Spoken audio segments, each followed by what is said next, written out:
The show goes on. This is the official show on the Fish on First podcast channel with me, Ely Sussman, the founder of Fish on First, bringing you complete Miami Marlins coverage and a little bit of Baseball Hall of Fame coverage, at least on this episode of the show. I am joined by Louis Addeo-Weiss from my staff. He is perhaps our foremost Hall of Fame expert or enthusiast at the very least, even if he's not an expert. But I consider him having quite a bit of expertise in this area.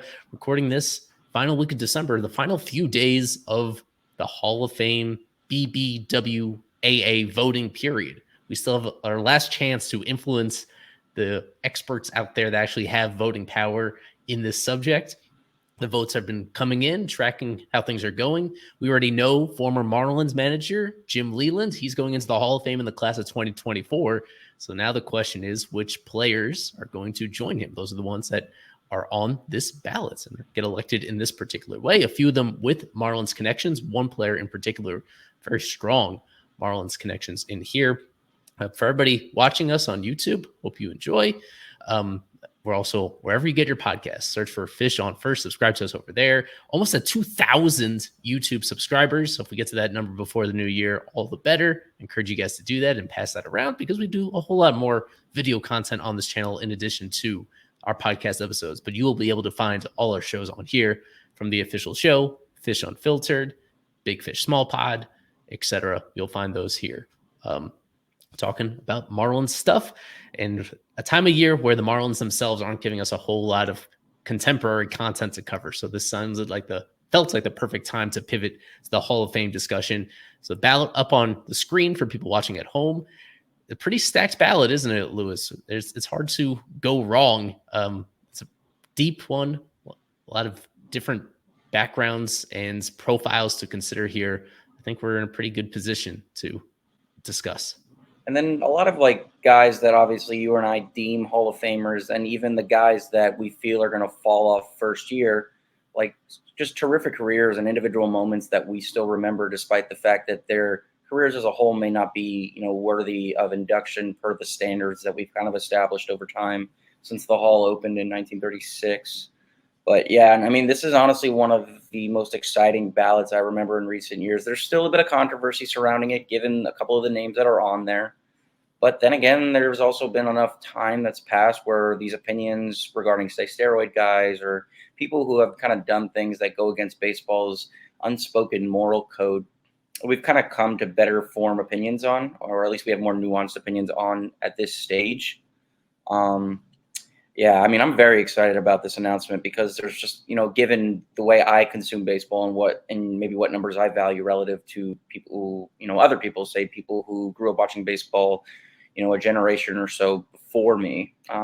It's a very interesting ballot. And a lot of guys that I remember, I mean, definitely as a baseball fan, a sign of your own mortality is watching guys that you vividly remember playing when you were a teenager be on the Hall of Fame ballot. So, a sign of the times for sure, but a very exciting ballot nonetheless. In total, we got 26 players on the ballot this year, 12 first-timers, 14 returning players. At the end of this show, we'll walk you through our own picks and try to justify how we would fill out the ballot under BBWAA rules, where you can only vote for a maximum of 10 that are on this ballot.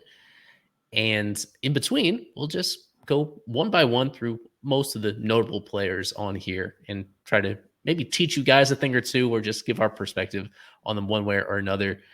Of all the players on here, Louis, is there anyone in particular that stands out as one that you're most confident in getting elected in the class of 2024? I mean, the elephant in the room, as far as most obvious, is Adrian Beltre. And you can kind of go down the list, and I don't think it's any surprise to say that he'll be on both of our lists at the end of this episode.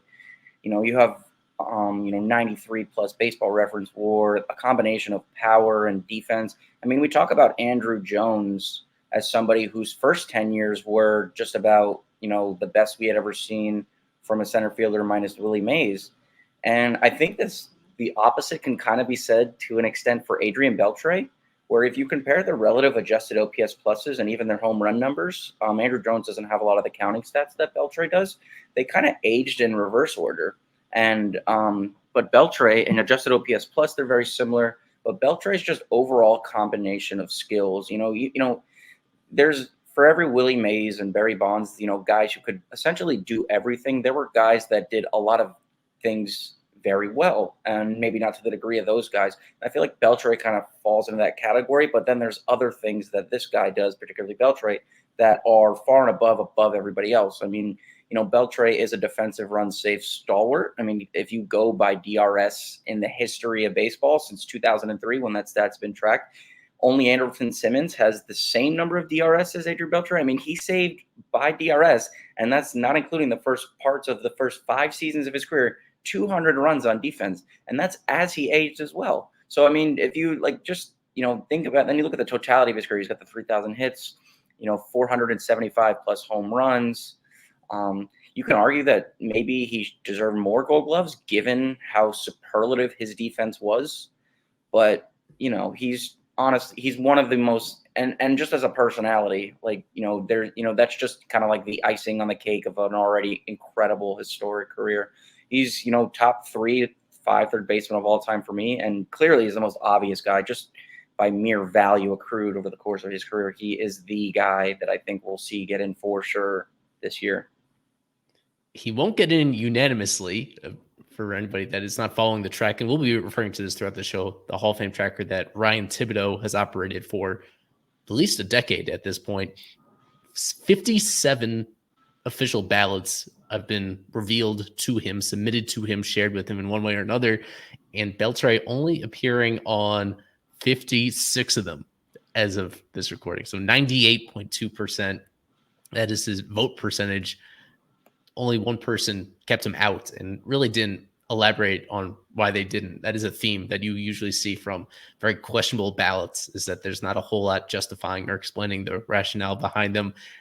Still pacing extremely well, and I agree with you that it does feel like a lock that he's going to get in. It feels like a lock that he's going to get 90+%. Even for those that aren't as infatuated with his defense, when you combine that with 3,000 hits, that is typically the magic threshold to cross. When you cross that and you do it as a good all-around player and you do it clean or perceived to be completely clean, then there's really not a whole lot to think of there. You mentioned it as well, like for whatever bonus points you give to a player for being one of the most memeable players of the 2010s. He was such a joy to watch during what was supposed to be the latter half of his career, or the decline phase of his career. And he just didn't decline until maybe the very last year is when he started getting closer to being just human again. He just had this really delightful and unexpectedly smooth plateau throughout his 30s where he was just consistently an all-star caliber guy or something very close to it. And I think the only controversy that you can maybe associate with him is, and it's not necessarily him, it's the controversy surrounding the way he signed. I believe there was something that arose when the Dodgers signed him. They lied about his age, and they had signed him before he had turned 16, and that's when players from overseas, preferably Cuba, Dominican, Mexico, can sign big professional contracts. And I believe the Dodgers did get into some trouble for that. But other than that, there's nothing that Adrian Beltre did outside of move the batter's box or the on-deck circle that suggests that he shouldn't be a unanimous Hall of Famer. And given that there's guys who maybe wanted to allocate their votes to guys that they felt deserved a longer look, or they just felt like it's the Griffey thing, he's going to get in, why am I going to waste a vote on him? Then, I don't understand why you wouldn't vote for the guy, but I mean, he is the most slam dunk on this ballot, and maybe in a while that we've seen for, first-time eligible guys. Sticking with these first-time eligible players, Joe Mauer is on there for the first time. Long-time Minnesota Twins, super-duper star catcher, won an MVP. His peak was about as high as anybody's. It just didn't last very long. He transitioned to playing first base the second half of his career. It's a big part of his legacy, unfortunately, is the fact that at the time he signed what was either a record-setting contract, or at least for catchers. It was like unprecedented money for a catcher, and almost immediately after that, the injuries started catching up with him. His offense didn't age well. Very complicated player here, where his peak was terrific, but then he just ended on such a relatively sour note as kind of a disappointment and an albatross to his team. Like, all things considered, how do you think he's going to do on this ballot? I think so. I have two ways that I kind of assess Joe Mauer. And on one end, you can make the case that he was a lesser version of Johnny Bench in the first half of his career.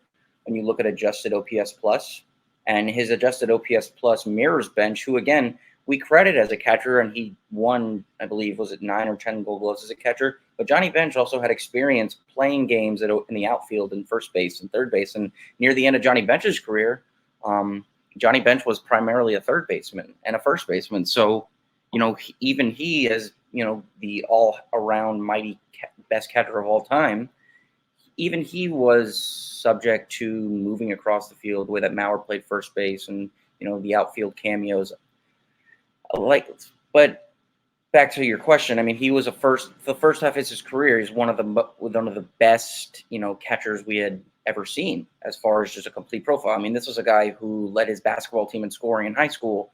He had a scholarship to play quarterback at University of Minnesota, if I'm not mistaken. Like, he was just an all-around gifted athlete, and he clearly made the right choice with baseball, albeit he did sustain some injuries.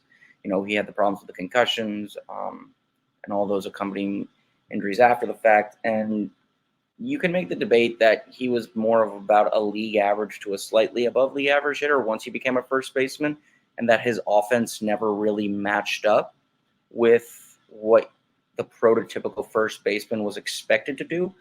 But there's just something about, Mauer, that, that sweet swing, the fact that he was a good, I would say good, not great defender. I think maybe, him being a good defensive catcher kind of in conjunction with being a terrific offensive catcher makes his good defensive production look a little bit better, and just assessing him as an all-around player. But I could see on one end he doesn't get in first year and he gets in next year, because it's just like, some voters say no, they look again, and maybe a year from now, and they're like, yeah, like this guy, just for the first half of his career was incredible. And I guess you can kind of say it's like Andrew Jones light, but Mauer's decline wasn't as precipitous as Jones's was. I mean, Andrew Jones looked like Pokey Reese in the second half of his career after looking like, Willie Mays light for the first decade or so. So, I mean, I'm a pro Mauer Hall of Fame guy, but I also understand that, his career feels incomplete given some of the counting stats aren't there. Now, he has the 2,000 plus hits. He has the MVP, the things that the traditional voters like, the round numbers, the accolades that suggest like he was at one point the best at his respective position. And he was. I mean, like, he hit 365 as a catcher. He won 3 batting titles as a catcher. I mean, I think that alone suggests Hall of Fame, because you need those peaks. And even then, like, I can use an example like a Carl Yastrzemski, who had a very consistently high volume career.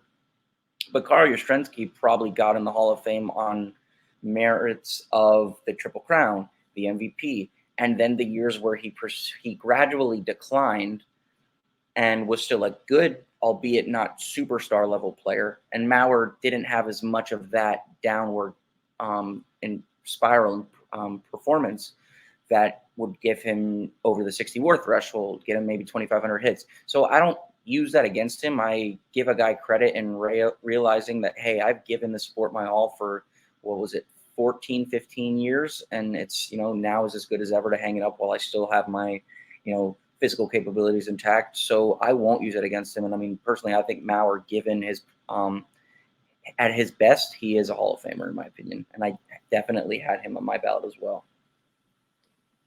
We might as well stick with a very comparable player. Well, not quite comparable, but like the third base version of Mauer in some ways is David Wright, who throughout his 20s, one of the better players in all of baseball, especially at third base. If you actually line up the years in the mid and late 2000s, David Wright was having better years than Adrian Beltre was at the exact same time. It wasn't particularly close, but when Beltre, as we touched on, he aged so gracefully, David Wright suffered from, I believe it was spinal stenosis, that and other related conditions. He had a concussion issue at one point, but it took out what was basically his entire 30s. And he was the captain of the Mets, and he was still very well liked, but he just could not get on the field very much at all. And his peaks didn't last particularly long. So his counting stats don't really jump out to you, but he's another first-time eligible player. We see that Mauer on here.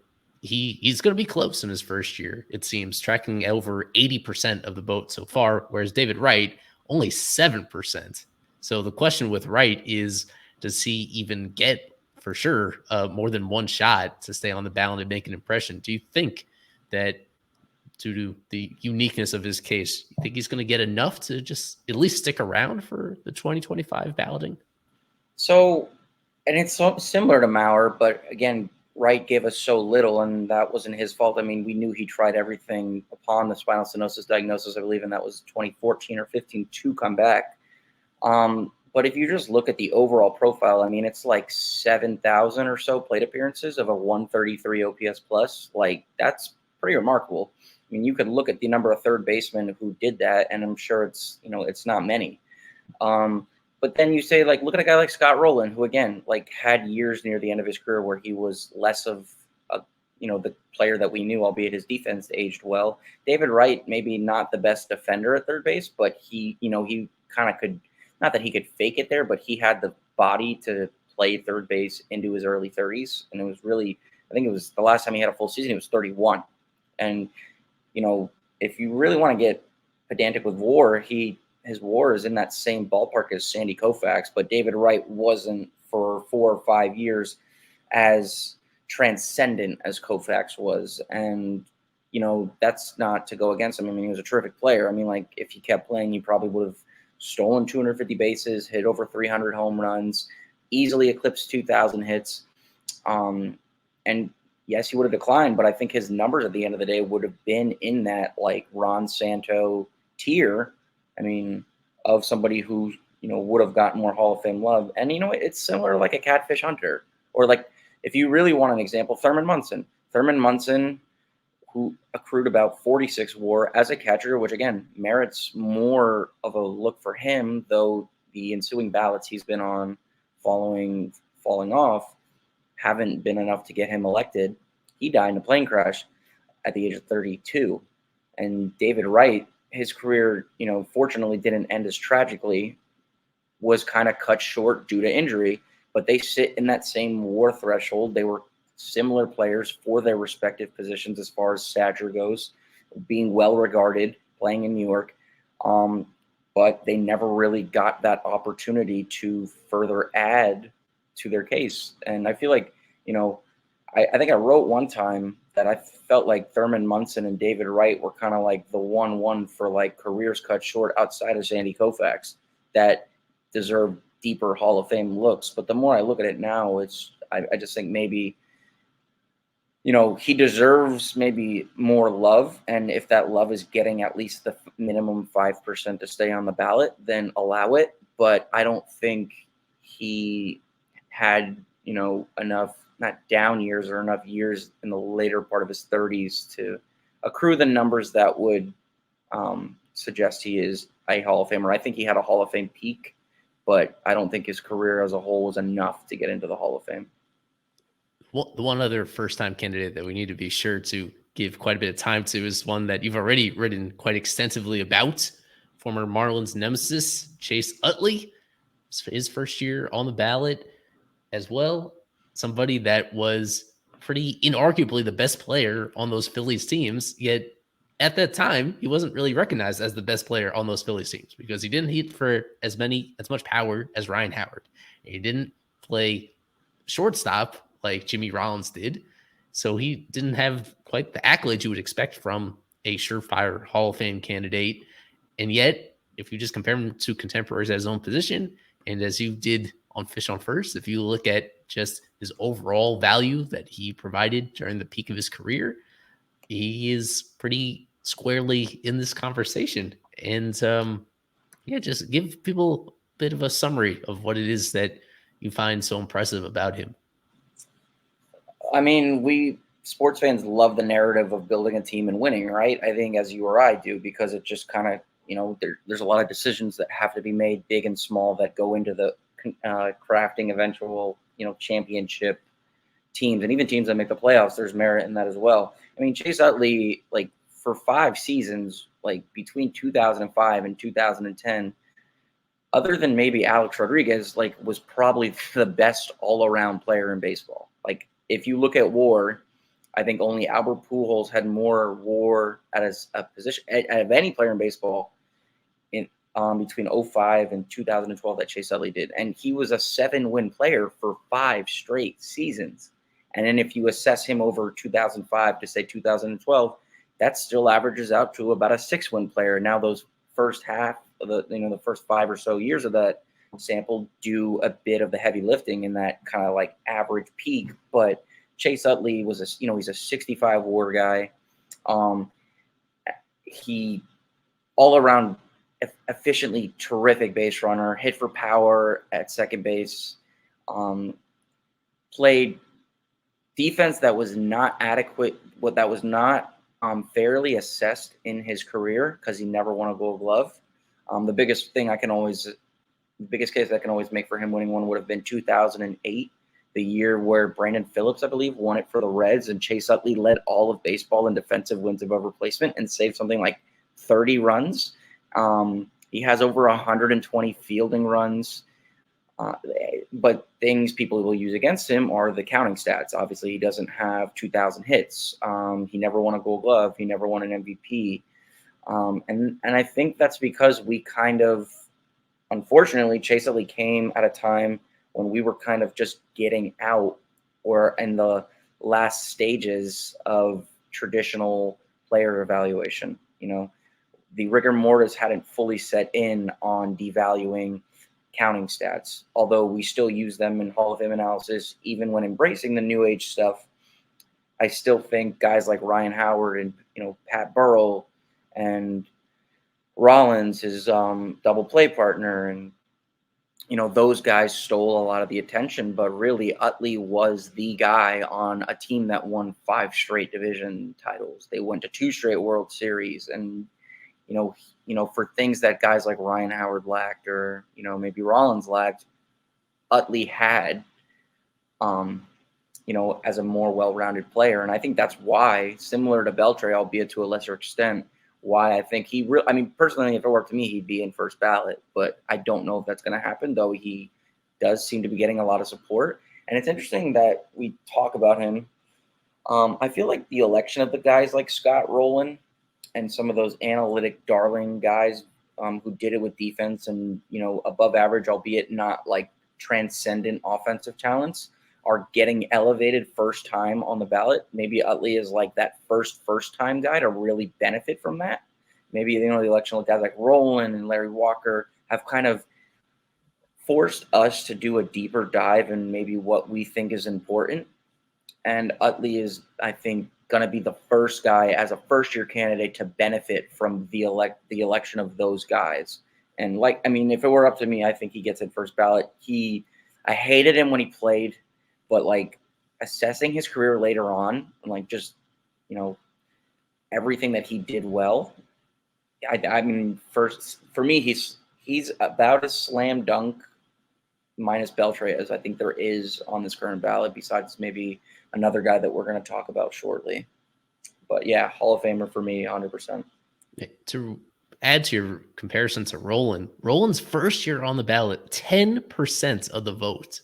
And it was an unprecedented rise from him to get from 10 to over 75 in just 5 years. And Utley, as of this recording, he's getting nearly half of the support. It's looking doubtful that he gets in this year, but when you have a first year number that's anywhere close to 50, that typically bodes very well for somebody, assuming there's not a whole lot of clutter around them. These are the remaining other first-time eligible players: Bartolo Colon, Matt Holliday, Adrian Gonzalez. He gave me a fun nugget before we started recording just about how Adrian Gonzalez, even though he's not somebody that we'd really put in this conversation, one of the most productive Padres players of all time, if not the most, outside of Tony Gwynn, because they haven't really had a great tradition of keeping their players long-term. And Agon spent most of his prime there, consistently putting up big power seasons.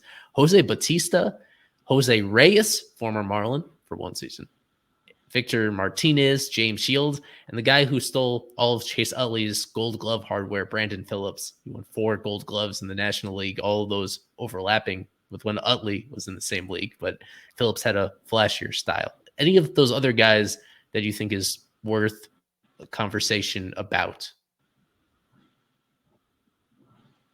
I mean, again, I think Matt Holliday is probably the best player of everybody here. As far as just was he 299 batting average, 2,000 hits.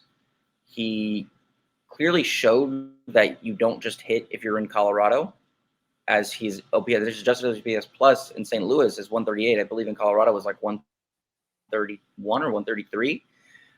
Adrian Gonzalez, while he may not be a Hall of Famer, Marlins fans may forget he was the first overall pick, I believe, by them in 2000, if I'm not mistaken. And went to the Rangers and then before settling with the Padres. But he may not be a Hall of Famer in my book, and he'll probably be a one and done, but it begs the mention that he was a superstar, if at not one point the best player on 3 different teams. So I think that itself is worthy of mentioning. He was the best player on the Padres in the mid to late 2000s. Then he went to the Red Sox, and he was for a short time the best player there. Then he went to the Dodgers in that massive trade in 2012, and for a short time was the best position player on that team. So I think he was a market consistency, though the overall body of work isn't enough for me to say he's a Hall of Famer. But again, somebody I marveled at watching play. Just thought he had such a smooth swing. He felt like a precursor to Freddie Freeman, although Freddie Freeman is a bit more athletic than Agon. But great player, but maybe not the guy worthy of Hall of Fame consideration. Now, James Shields, all I'll say is, an innings eater. He'd be worth a lot of money in today's game. I think he had 200 innings every year from 2007 to 15. And in the middle of that, literally in the middle of that in 2011, he threw something like 11 complete games. The last time we're probably ever going to see anybody throw 10 plus complete games, especially now after, Sandy Alcantara, who surprised us in his Cy Young season when he threw 6, having Tommy John surgery. Who knows if we're ever going to see that again, and maybe not in our lifetime, but James Shields is probably like the last of his own kind, like a relic of the days of Roy Halladay. Like I said about Bautista, he had his moments, definitely a nice Rocky-esque story where he was, on 5 teams in 2004 alone, kind of kicked around with the Pirates, and then he was with the Blue Jays for a couple of years before he remodeled the swing, added the lead kick, hit the 54 home runs in 2010, and then he was just one of the, if not the most consistent power hitter in baseball for a good 5 to 6 year stretch. Again, the overall body of work, just not enough for me. Reyes was never a Hall of Famer for me, and then you have the off the field stuff, an easy no. Other than that, Bartolo Colon, I think there's anything I can add that really hasn't been said about him already. Just kind of like a fan favorite, despite, transgressions via the PED suspension. He won a Cy Young award that I don't think he necessarily deserved. In my honest opinion, the 2005 Cy Young he won is the one reason why Johan Santana got off the ballot in his first year of Hall of Fame.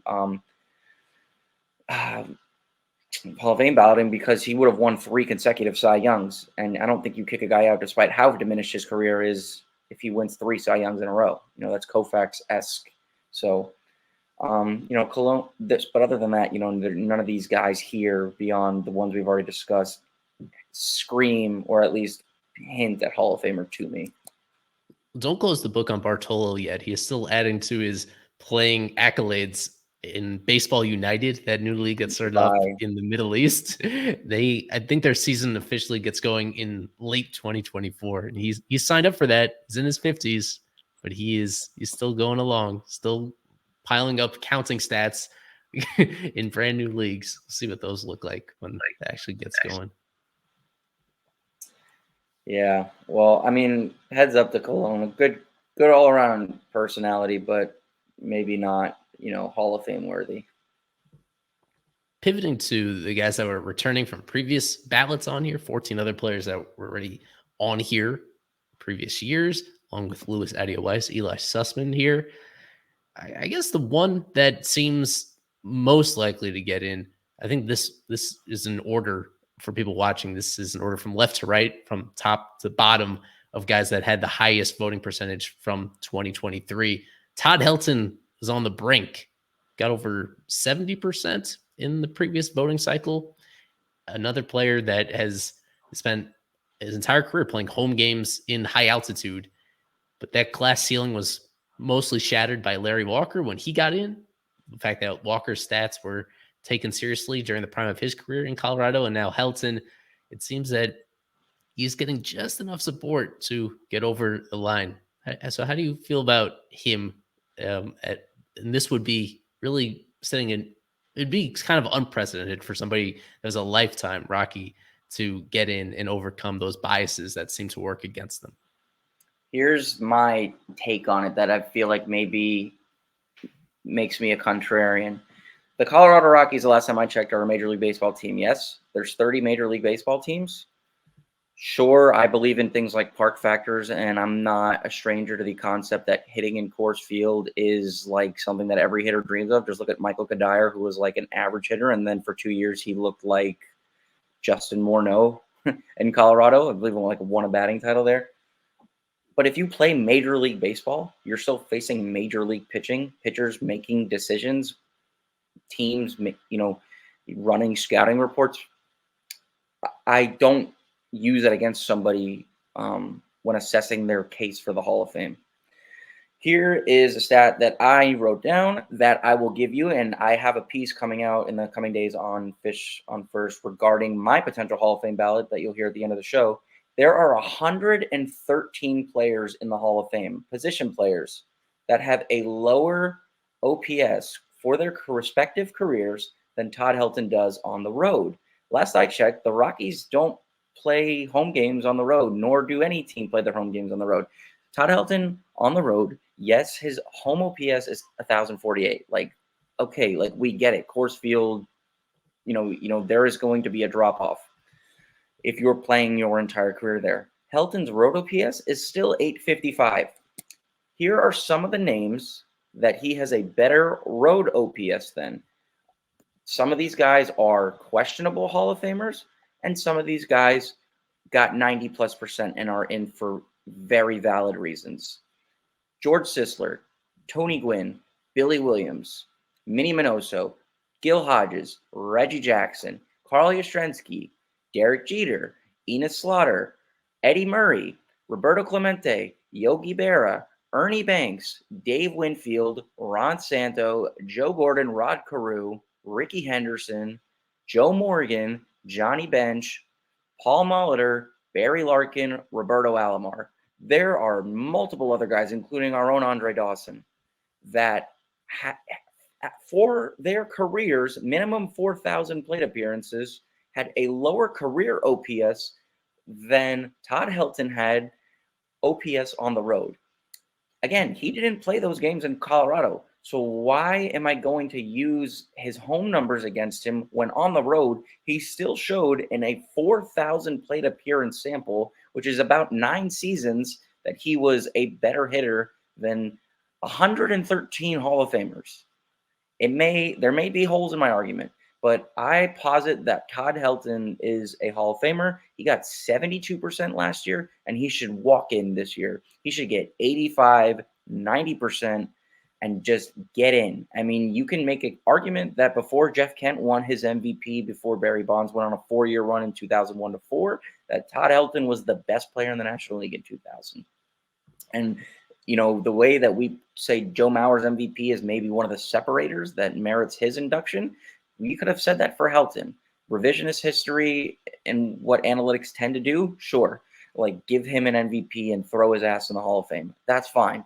Although I think Todd Helton, at his peak in the early 2000s, was one of the best and arguably most maybe underrated power hitter, overall hitter in baseball, because he's a career 316 hitter. So he didn't just do it hitting home runs.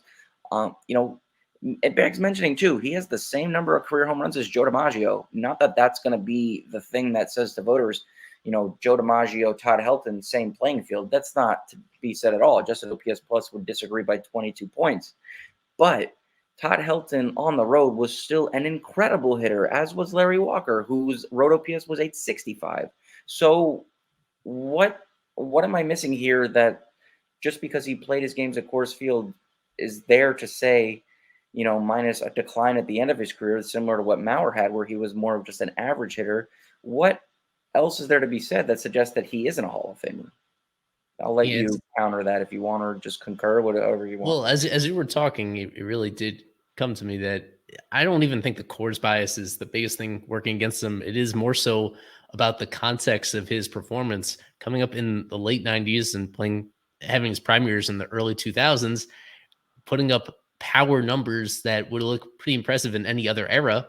But because he was playing in the era that he was playing in, that had a combination of higher home run rates and other players that had more obvious performance enhancing drug boosts helping them, like he was overshadowed in his time. In some ways he was underrated because people were discounting his numbers in his environment. In other cases his numbers just didn't pop quite as much because there were players that had an unfair advantage that were outshining him. He also, even separate from that, Albert Pujols, who played his same position in the National League during almost all the same years, he was just overshadowed by having multiple better players at his position and also in the National League at the time, where once those guys finally got out of the way in the late 2000s and early 2010s, he was in decline, where he didn't have a perfect career. If he had aged a little bit more gracefully, he would be a no doubter.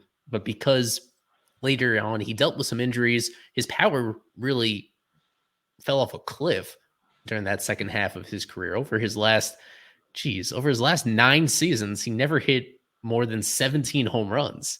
In 06 all the way through 2013, he was, even when he was on the field, he was not really a good player because he was a DH first baseman that had all of a sudden lost that slugging element to him. So he's somebody that I personally, in the past, at least, how many years has he been on the ballot now? This is his 6th year. At least once in those previous 5, I remember having him off, and I've steadily come around to it because, yeah, to me, that biggest thing is the competition around him that overshadowed him, that ultimately is out of his control. I think of the things that he did within his control, it was a Hall of Fame caliber career, and that's what's most important.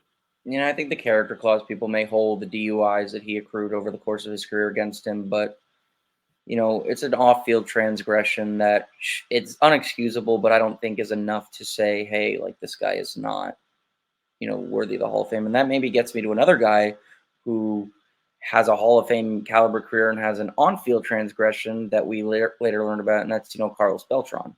Carlos Beltran, this is his 2nd year on the ballot. I thought he should have got in last year. I don't really believe in the Roberto Alomar clause of, like, just because you do something that keeps you out, or you do something, irreprehensible, that you should be barred from getting in your first year. I think you're either a Hall of Famer or you're not. And I honestly think Carlos Beltran is a Hall of Famer because it's similar to Utley, but I would say maybe a more well-defined version of that, where he lasted as a better version of himself longer. And then he accrued a little bit more in the way of counting stats, a lot more by way of hits, home runs, played, good center field defense for a long time, was an excellent base runner. And that so gets lost because the Carlos Beltran that maybe a lot of Marlins fans remember was a Met, then a Giant, and then a Cardinal, and then a Yankee, and a Ranger, and he just kind of bounced around before going back to the Astros and getting implicated in the sign stealing scandal, though he was never specifically named. That this is another guy that I think, belongs in the Hall of Fame as well. I just think he did so many things well. He was just very balanced as a player, and someone who, the steroid guys aren't going to get. A lot of these steroid guys aren't getting in, but Beltran, that kind of clearly establishes a hierarchy of, like, cheating. What's worse, planting a camera in center field to steal signs, or putting in exogenous hormones in your body to get a performative advantage when you feel that your skills are going to fall off and you still feel the need to make money to support your family? either way, it's selfless because it kind of goes towards the overall goal of winning, maybe for your team and for yourself. But yeah, Carlos Beltran's career as a whole to me is Hall of Fame worthy, and I'm wondering how you feel about that in The lieu of ultimate this. separator for him is the postseason stuff. And there's very few players where that really moves the needle. But with him, one of the very best. For somebody that during the regular season, 837 career OPS while playing a lot of center field, while also being one of the most efficient base stealers ever. Like regular season alone, he has a strong case. But then in the postseason with a bunch of different teams, a 1,021 career OPS, 16 home runs in a 65 game span, like a 40 home run pace over a full season against in the most important situations. He finally has that World Series ring, although he didn't really play much of a direct impact on the field during that World Series, ironically, but he was incredible in the postseason. Other teams that made deep runs with the Mets, probably most memorably with the Astros that one year. That's one that I still remember very vividly. One more individual runs, even though that was over 20, almost 20 years ago at this point, way back in 2004. That still is seared into my memory because of the way that a player can very single-handedly influence his team's fortunes once you get that far. And when you have that much of a sample that is so fantastic, I think that definitely moves the needle pretty significantly in one way.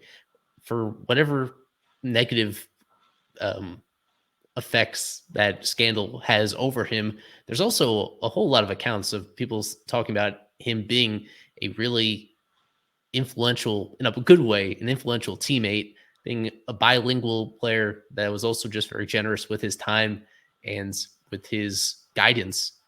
Not surprised that he was on the verge of being hired as a major league manager because he had those attributes throughout his playing career.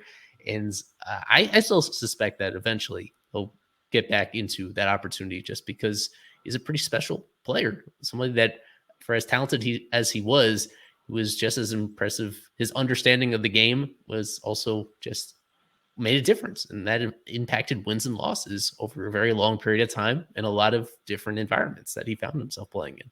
The question is, does the sign stealing scandal usurp the character that was generally associated with him? And I guess that remains to be seen. But I'm holding out that he gets in. Because I'm sure he will. I'm sure this is just going to be like an Alomar-esque situation where it's a first-year thing. I mean, WAR comparisons too. He's in that 70 WAR category, which is just like a lot of where we start to say, like, oh yeah, like this guy's a Hall of Famer. It's that role, and it's that Gary Carter, another former Met territory, where you're starting to say, like, yeah, this is very well defined. Like his career as a whole is enough for me to say put him in the Hall of Fame.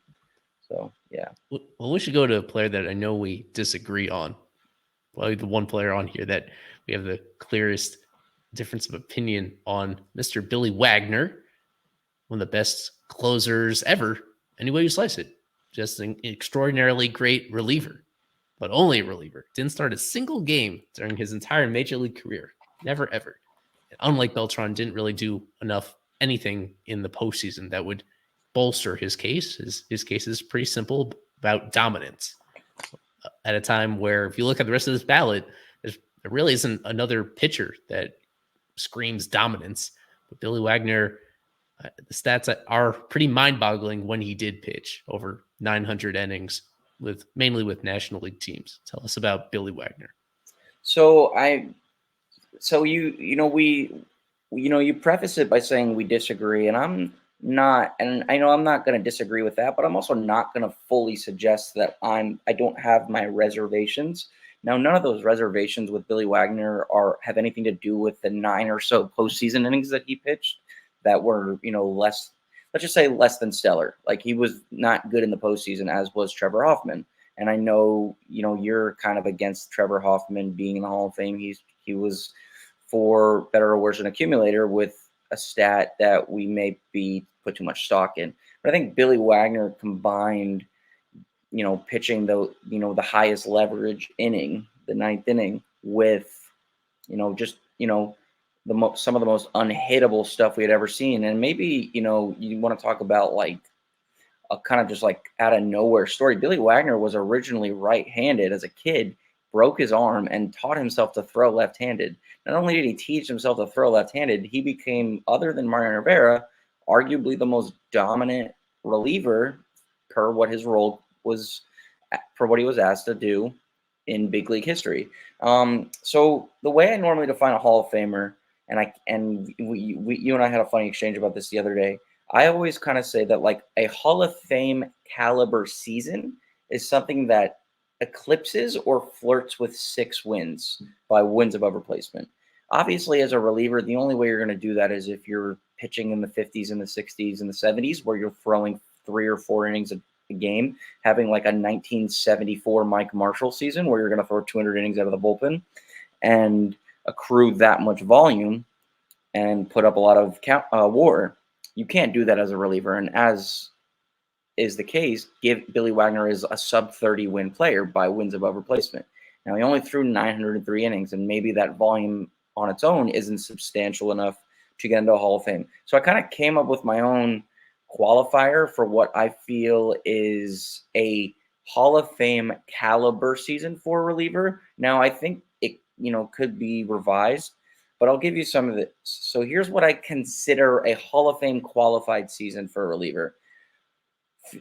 A season of at least 50 innings pitched and an ERA below 2.99. So essentially 50 innings, what I would deem close to a full season, 80 to 90% of a full season, and a sub-3 ERA. The pitcher with the most, unsurprisingly, is Mariano Rivera, 15. Then you have Hoffman, 12. But then you have Wagner, Wilhelm, John Franco, all at 11, and Goose Gossage at 10. Goose Gossage is in the Hall of Fame. Hoy Wilhelm is in the Hall of Fame. Billy Wagner, I think it compares favorably, though Wilhelm and Gossage pitched a more, higher volume of innings, so their WARs are slightly higher. They're in the 40 range.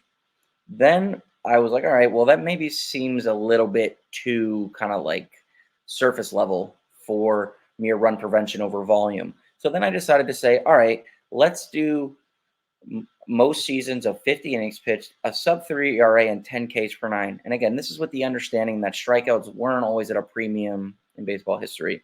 And Billy Wagner, and I give him credit for, predates the era when guys were consistently striking out 20-ish% of the time.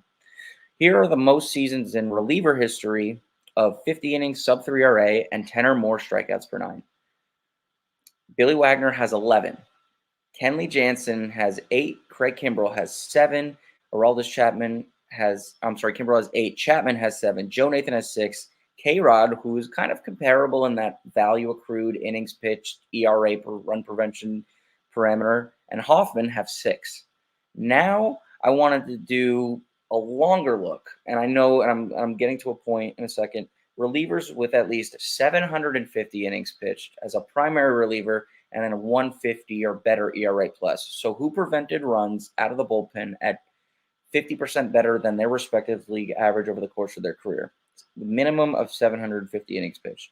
Mariano Rivera is 1, 1,283 innings pitched. Again, the additional volume, the 6+ seasons of additional volume for Mariano Rivera, and then being 20% better at preventing runs in the American League with a DH than Billy Wagner is the separator.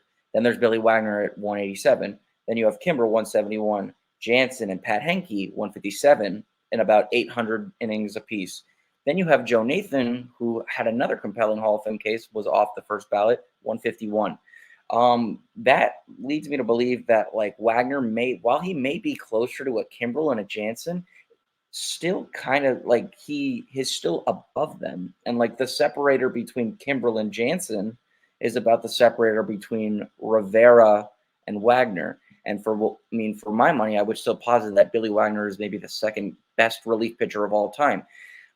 There's obviously one Mariano Rivera who doubled him in terms of value, and then you have the postseason that goes with it. It's just like, kind of have like everything under the sun that suggests like he's the best relief pitcher of all time. He's the most obvious Hall of Famer and the only unanimous guy on a player ballot to get in. But I think Billy Wagner, inning for inning, was one of the most dominant pitchers in baseball history, regardless of role. And maybe that's why I kind of push the WAR aside and I look at the mere run prevention and the way he went about preventing runs. It's not that he just prevented runs better than anyone other than Mariano Rivera in baseball history for a reliever, but he did it while striking out people in an era when that wasn't common. And I don't think maybe WAR accounts for that. So that's why I likely give him that slight edge over some of these other guys. Yeah, to me, it's just not enough pitching. It's not enough actual pitches that add up to influencing the outcomes of seasons or even of games. This is a player comes in the vast majority of time with a multiple run lead, and they just have to get through that inning while still holding that lead. It certainly has a role on a team. It's just been so apparent over now the last couple of decades where these guys individually just do not matter as much as everyday position players or as regular starting pitchers because they're just not on the field very much. Even when you put them on in high leverage situations, a lot of the time, to me, they're just not comparable. I think the precedent that the Hall of Fame community set decades ago by electing relievers, that is what is still having the door open for Billy Wagner. And he's somebody that I predict is going to get in because of that precedence. Because when you compare him to other relievers that are in the Hall of Fame, he very clearly belongs in there because they're already in there. It's the appeal to nature fallacy, and love that or hate that. I understand that maybe that leads you to believe that some of the guys in, maybe Bruce Suter's not a Hall of Famer in your opinion, or maybe Raleigh Fingers, or, and these aren't assertions we're making, but maybe this is just like, there's guys who maybe don't have the most compelling cases that are in, and a guy who has a similarly compelling case is enough, did enough, or relative to those guys that to be inducted, though you may not agree with the decision to induct him. Yeah. So I'm not rooting against him. I'm not trying to devalue how good he was at his job. If you just follow baseball, you know that relievers don't get paid the same way that starting pitchers do. The market, the teams themselves have these guys in a certain bracket of value. They're the ones that, even when players have like a pretty long period of success in this role, especially now in this day and age, since Billy Wagner retired, like these guys are more expendable and teams are not they don't cling to them the same way that they used to. And they're not beholden to using these players as closers deep into their careers. When they lose just a little bit of effectiveness, then there's probably somebody else, occasionally somebody else who is straight up from the minors, earning the league minimum, because usually when you're coming up straight to the majors in the first place, that's when your stuff is the nastiest. That generally is what plays the best late in games. So Billy Wagner, in many ways, was exceptional. His stuff aged extremely well. Like he was still very high-end velocity, deep into his career. So I am very impressed by him. I enjoyed watching him a lot. I just have I don't hold relievers on the same plane as those other guys, and they fall into those roles for a reason. And he made the most of it. You can have a lot of success and make a great living, and you can impact winning to some extent. Yeah, but even the guys that are really consistent here, I feel like if we were to redo it now, and I'm curious to see exactly how voting changes in the coming decades when it becomes just even harder for players to accumulate saves over their career, because the save itself is a very flawed premise. The fact that you have these guys that only enter during save opportunities, that principle was dying pretty quickly with a lot of teams, and for a good reason, because it's I think under further scrutiny, they realize that there's not a huge difference between the very best and the pretty good in this category. That's a very minor difference in the actual player ability to handle these situations. Yeah, there's many different ways to evaluate relievers. And I think maybe one thing that I credit Wagner with is because given there's so much turnover with relievers, and it's very seldom that we see franchise relievers the way we were kind of seeing with Kimbrel and Jansen for a while in Atlanta and Los Angeles, despite that kind of like, inconsistency that tends to accompany performance in those roles, to be able to do it at the level he did minus one minor blip season, I believe it was in like 2003. It's, yeah, I mean, maybe that's what I kind of give him additional, points for. But I've also wanted to, I'll just clarify that, if Wagner doesn't get in, and I suspect he will, because I believe he touched the 60%, 68 was around like 68% last year. Even if he didn't get in, though he would come so painstakingly close, I would understand it from, a volume perspective if he's not in, and I'd be okay with it. I mean, I wouldn't lose a lot of sleep. He's one of those guys that I would maybe begrudgingly vote for, despite the numbers that I just listed. But, it still says something that you can kind of force me to do a deep dive like that. You have to be a pretty amazing player for me to kind of sit down there and do a bunch of stat head queries to kind of assess where you sit in the pantheon of great pitchers all time, or just players in general. The one other player I needed to be certain that we spent some quality time on is the one real Marlin on here. Mark Burley, just one season. Jose Reyes, just one season. Gary Sheffield, parts of 6 seasons with the Marlins. Still one of the more extraordinary players they've ever had. He went on to have a lot of success with a lot of different teams after that. This is his 10th and final year on the ballot. This is the last chance that the writers have to determine his fate. One might say that a reason why they have not approved him already is because he did not have a particularly good relationship with the writers interpersonally, and perhaps subconsciously some people are holding that against him.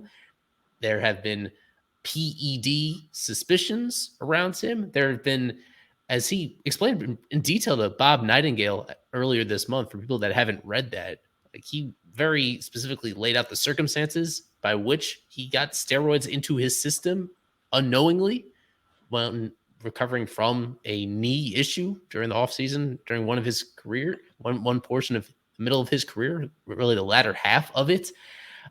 Like, if you are to believe that the PEDs did not influence his performance in any way, then he is one of the more consistent hitters of his entire era throughout the 90s and the early 2000s. He is somebody who's, even beyond his production, his personality and his mannerisms at the plate are iconic, as much as any other individual hitter as well. And if you just add up the overall hitting numbers, over 500 home runs, really great combination of plate discipline to go along with that power and the consistency that I mentioned with a bunch of different teams, almost a lot to go 30 homers, 90 plus RBIs every single year for 15, 16 years in the middle there. He would have been in already. But as of last year, he got barely over half of the vote.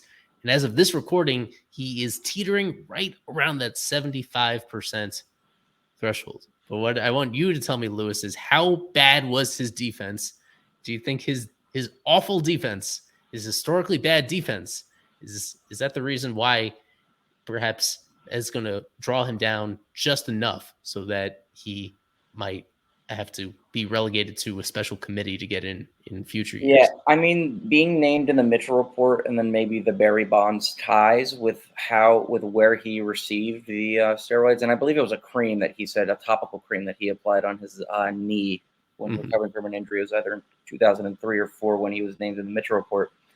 Gary Sheffield, I think one thing that may hurt him beyond his defense just being, bad. I mean, he went from a middle infielder at the outset of his career to being a corner outfielder and somebody who generally graded out really poorly. I think only, other than Derek Jeter, Gary Sheffield cost his team more runs on defense all time by fielding runs. It was like 195 runs cost to his teams by way of defense. So, I mean, it's pretty evident that he was a liability.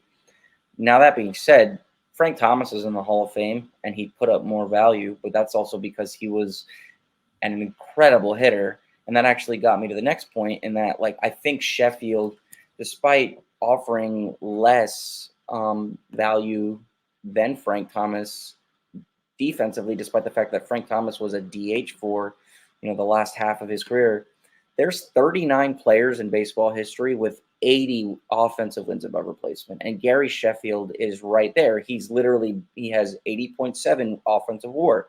Rod Carew has 81. Frank Thomas has 80.4. Sam Crawford has 80.4. The defense was so bad, though, that it kind of detracts from it. Manny Ramirez, 81.8. Another guy who, with, not even just suspicion, like multiple failed tests and evident that he's not a Hall of Fame. Now, maybe Sheffield, who, as you noted, was a more balanced hitter than a lot of some of these guys on the ballot now, more walks than strikeouts, a career 140 OPS plus. Another thing that may hurt him, though, and it doesn't get talked about enough, is that he, as fluid as he was, as diverse as his skill set was he too fluid with switching teams? And that's not always in his control. But, he was a Padre, a Brewer, a Marlin, a Dodger, a Met, a Yankee, a Tiger, a Brave. He played for 8 teams? And sure, we may most identify him with the Marlins because he played parts of 6 seasons there, won a World Series there, won a batting title. But you're going to tell me that, like, the 2 years he had in Atlanta weren't tremendous offensively? He wasn't great as a Dodger, and even in his last year as a Met, when he was, 40, he still had a 372 on base percentage. Like, the dude pretty much just was a consistently above average offensive player. And I mean, look at Yordan Alvarez. Yordan Alvarez now, similar kind of skill set, great plate discipline, great power, but he's a DH primarily with cameos in left field. We're not going to look at Yordan Alvarez in 15 years, should he have a Hall of Fame career, and say, you know what, he was a great defensive outfielder. We're mostly going to remember him for his bat. And I think Gary Sheffield maybe fits that mold, where he was just such a great hitter. Although his defense was so bad, I don't think, in my opinion, and I don't think it's a local Marlins bias, given I grew up in the area, I don't think it's enough to dissuade me from saying he's not on the Hall of Fame. I remember when we were formerly Fish Stripes, I wrote multiple Hall of Fame defense pieces for Sheffield on the premise that I think he was such an incredible hitter, underrated base runner too, that I thought that he still should be seriously considered. He never failed a test. I don't believe he ever struck out 100 times in a season, if I'm not mistaken. Adrian Beltre never did that either. Walked a ton. He was nearly a 300, 400, 500 guy. He just missed batting average by 8 points, on base by 7. But as a hitter, what you can't say about his defense, you also can't say about his offense. It was just very very full profile offensively, that I think, given what he did at the plate, the bat wiggle, maybe it's not as imitated as Ken Griffey Jr.'s, backwards hat, or just, the cleats that people wear. And just so many athletes outside of baseball that modeled their game after Griffey. I think Sheffield has enough iconography in conjunction with offensive prowess that, to me, he's a Hall of Famer. Albeit, like Todd Helton, I don't think he's a perfect one. Right. What I'll say about his defense and how much value that brought down with him overall, it was not a main DH. DH was not his primary position until his age 38 season. It's not his, when we just focus on what these players can control, it's not his fault that he played the vast majority of his career with National League teams, that National League teams repeatedly wanted to acquire him, feeling that all the positive that he brought with his bat more than offset his defense. Those were those teams making those conscious decisions and generally coming off pretty satisfied with those decisions to bring him in the first place. Even when he went to the American League for the first time with the Yankees, that team had so many other older DH types that he was still primarily used as an outfielder over there. He was put in positions to accrue negative value defensively, but he was put in there by teams that often, when he was on those teams, they were successful. They were the Braves, winning. The Marlins, the Padres, the Tigers. One player doesn't make the difference in baseball, but you make an incredible point in saying that he was a key clog in very successful teams, and I think that should merit some love from Hall of Fame voters. Yeah. So I've seen it not just from you, I've seen from other people refer to him as one of the worst defenders ever. And I don't really believe that to be true. I believe that he accrued some of the worst defensive value ever, but that's because the teams put him in those positions and they were willing to do that. And however they were evaluating defense at the time, they felt that it was a worthy decision. He can't control exactly where in the lineup, what position he's assigned to. And I'm sure looking at it under fresh perspective in this day and age, he would have DH'd a whole lot more. He would have been, most importantly, he would have been in leagues that use the universal DH. So the option to DH him would have been available in a way that it actually wasn't at this during the reality of his career. So I still feel very strongly about him getting in. I don't think he will. I am pessimistic about the private ballots and what those will say. As I mentioned, on the public ballots, he's right there, right along the 75% threshold. I feel like that will come down before it's all said and done. I'm about to set it up so that we can reveal our own ballots. Other players that were on here are way over an hour. So we will touch on them if we vote for them. Other players such as A-Rod, one of the very best players ever if you take out the PED issues. Manny Ramirez, one of the very best right-handed hitters ever, even better than Sheffield, if you take away the PED issues, but that is a big if. There was also, who else on there did I want to mention from those returning players? Andrew Jones, of course, we danced around him a little bit. Incredible defender.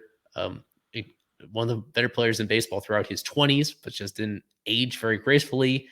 And Mark Burley, we touched on, Francisco Rodriguez, Andy Pettit, and Bobby Abreu. Bobby Abreu, who also had some elements of the other players that we discussed where he was a little underrated at his time, but contributed in a variety of different ways and had longevity on his side, had some just overall value that might surprise people exactly how much value he accrued during his career. Without further ado, we want to fill in our ballots for the 2024 Hall of Fame class under BBWAA conditions, where we will vote for no more than 10 players, even though there are 26 on here that are eligible. Will be a maximum of 10, and who we think, if we were in this position, we would support on this ballot one by one.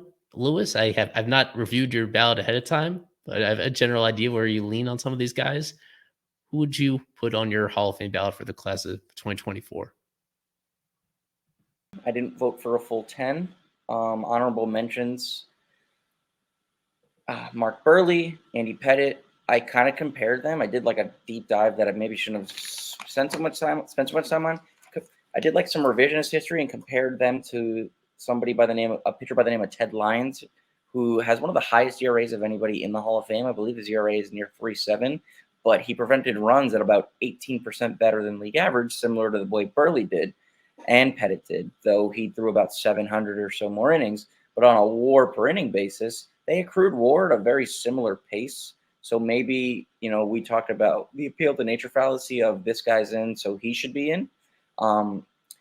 Maybe you can make that case for Burley and Pettit on the premise of, say, like a Jack Morris. But the 9 guys I voted for, I will repeat again: Abreu, Wagner, Utley, Sheffield, Mauer, Jones, Helton, Beltre. And Beltre, yeah. There we go. 9 out of 10 for Lewis. A lot of overlap between you and I, as we'll see on here.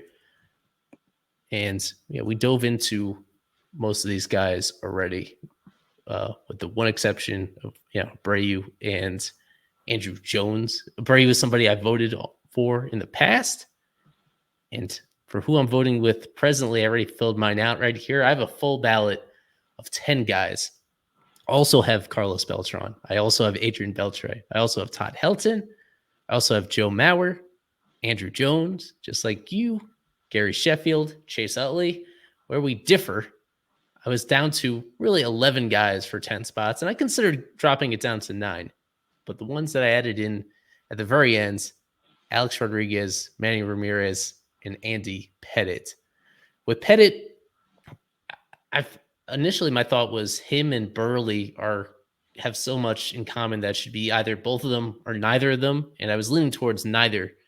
But then it is important to me that I think we probably should mention this earlier about how underrepresented pitchers are in general, like on this ballot, and have been in recent years on this ballot.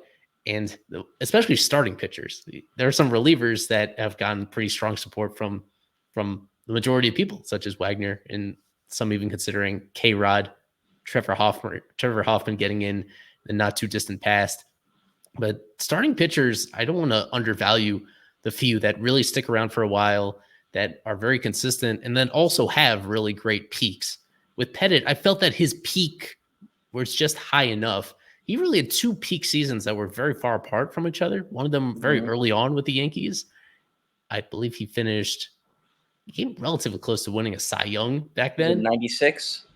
And then also towards the end of his career with the Astros, he had that really shocking resurgence in 2005. So he was runner-up for the Cy Young in 2006 with the 1996 with the Yankees, and then in 2005 with the Astros, finished 5th in Cy Young that year with a 2.39 ERA. When you really back up, the ERA is unsightly to have a 3.85, but it's in that era that he pitched in, it's a 1.17 ERA plus. When you put that into perspective, the very consistent 200 inning seasons that he had, I believe he is still the all-time postseason leader in wins, which is not something that I don't add that stat to his ledger. And I do admit that a lot of his postseason value was he was able to accumulate that due to the excellence of his teammates surrounding him with those Yankees all those years.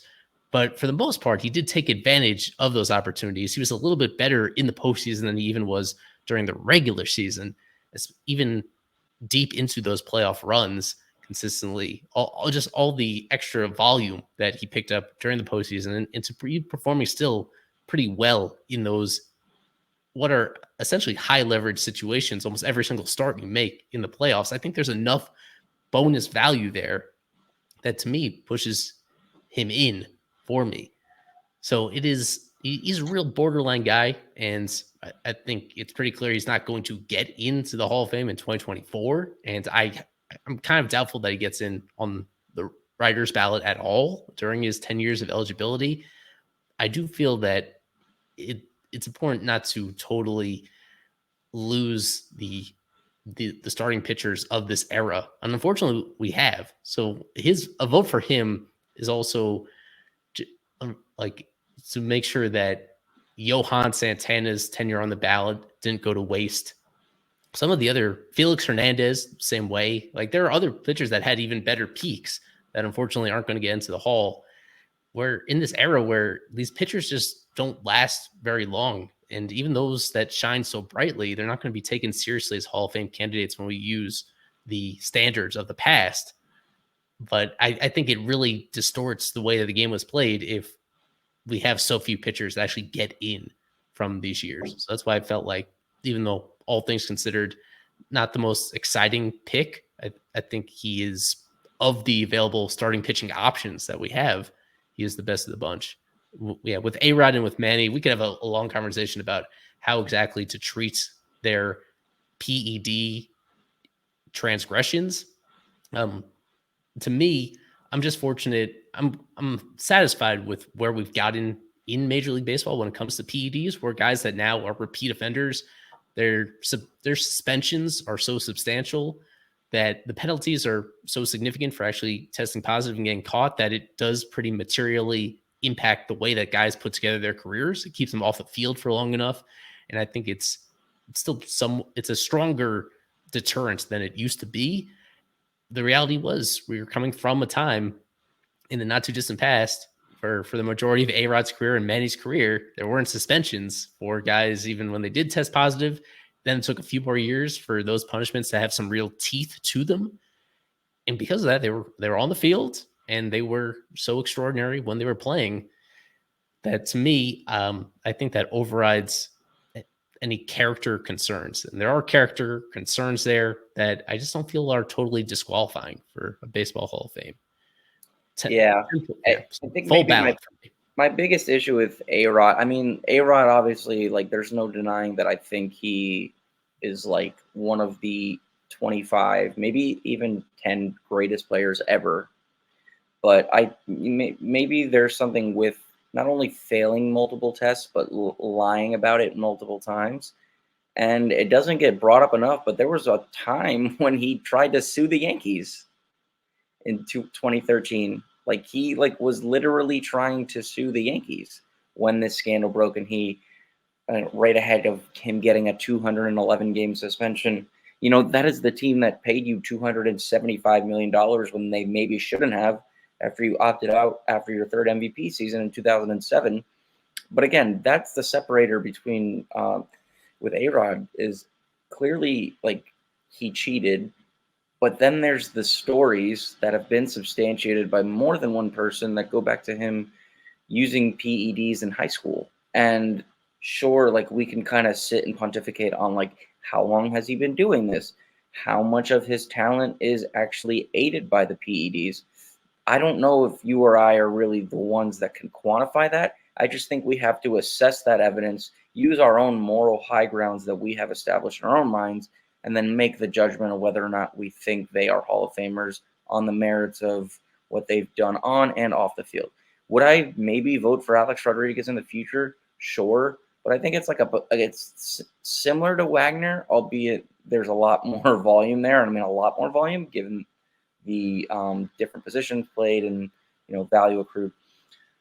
It's a begrudged vote, and that's just because I think like I love Barry Bonds. I think Barry Bonds is the greatest player I ever saw and maybe the greatest player of all time. But I won't ignore the fact that he was terrible with the media, and there were maybe things that he did that and that he said he regrets that I kind of not hold against him, but I see as like flaws in an otherwise sterling kind of career and service to the game. And A-Rod was a gift to baseball in many ways, good and bad. And maybe just right now, and maybe I'm being kind of sour in that, like, I'm not ready to give my allegiance to him being a Hall of Famer. Manny Ramirez, I love Manny. I mean, I love Manny Ramirez as a player. I thought he was an excellent player, like very gifted, all around complete player.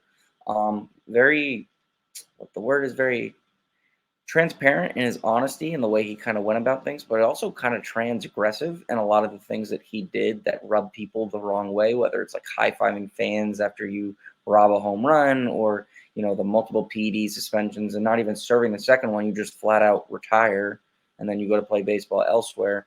There's that. And there's the, there's several things that maybe hold me against Manny, and I put him in that same category as Sheffield, but maybe the separator is the fail test. It's like, despite being very similar offensively to a Gary Sheffield, the fact that we have evidence showing that you failed multiple PED tests, maybe again that's just enough for me to say like I don't know how much, beyond your talents to trust the numbers that are in the record books right now by way of what you did on and off the field.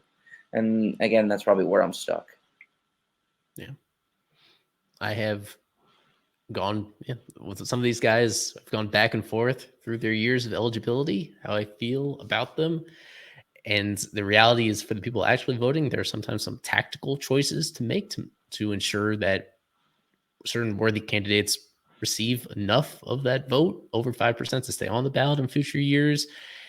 There are all those other considerations going along here, but this is, all things considered, this is a pretty meaty ballot to consider. Almost half of these guys have, to me, I think, pretty compelling cases. And I think you could certainly argue that people that I didn't vote for also have very compelling cases in there. I think one way or another, we're going to see multiple new Hall of Famers joining Jim Leyland in that class. I think that's what's most important, is to have some of these guys get recognized for their awesome careers. The event is not quite the same when you don't have any active players going in there. But so at least one Marlins connection going in next summer with Jim Leyland. Fingers crossed with Sheffield, although I'm feeling skeptical about it. And as we talked about on the top of the show, Adrian Beltre seems like a lock. Todd Helton, all things point to him getting just enough to get in. And then a bunch of these other players, we'll just have to wait and see to find out. This was our 2024 class of 2024 Hall of Fame ballot special on here. Thank God it was only the two of us doing it, because it still was exceptionally long, with Lewis carrying most of the show. As you can tell, he puts in a whole lot of effort into analyzing these guys' career in an objective and balanced way. So follow him if you want even more insights into the way that he analyzes this stuff and the info that he shares throughout the year, not just during Hall of Fame season, but it feels like every couple weeks in our Fish on First chat, I get weird Hall of Fame queries and other comments from you about that. So I appreciate that. Hope everybody enjoyed the show. Back to our usual Marlins content when the calendar flips, but I think this will be our final podcast episode on the channel in 2023. So thanks everybody for following along during that period. Once again, hoping you guys like and subscribe, rate and review wherever applicable to show us some love and help us spread our audience even more going into this brand new year right here. Let us know who you would have on your 2024 ballot as well. Interested to see all the opinions, and let us know if we swayed you one way or another on any particular players. I think that's the most important thing of getting this out right now, because the end of December is that deadline for the actual writers to submit their ballots. This was our last opportunity to get our messaging out there before the big reveal. So coming up in late January, that's when we find out for sure all the voting results that are from this class of 2024 and the eligible players there. With Lewis, Addeo-Weiss, Ely Sussman here from Fish on First here on the official show. Thanks, guys, for tuning into this one, and have a happy new year. So we'll talk to you guys again on the other side. Go Fish.